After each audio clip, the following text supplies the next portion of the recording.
2026 ile vajwe basa wataponya wakuru vanokwana kuita 12 vanoti vashumairi vatanhatu nevaimbi vato vatanhatu moteerera mazita enyu.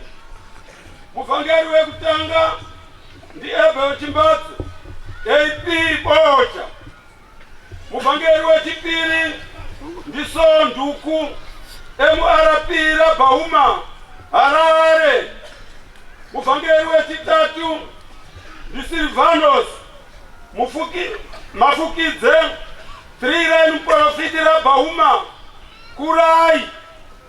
Mufangeri wechina ndi Elijah Dara 6 Mbabatizi Bocha.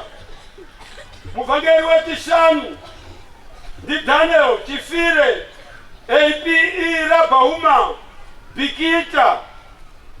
Mufangeri wechitanhatu ndi Daniel Chiwandire 6 Elo Bocha. Kufara kwa apostoli. Taenda kuvaimbi. Muimbi wekutanga ndi Abraham Mpikata 2 Profiti Bocha. Muimbi wechipiri ndi Lazarus Makuruvire 3 Profiti Rusape.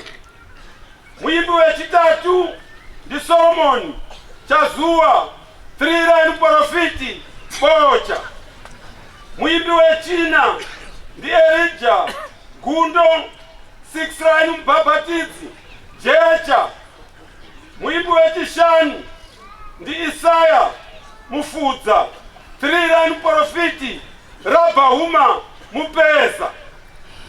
Muimbi wechitanhatu ndi Andrew Momberume 2 Profiti Bocha.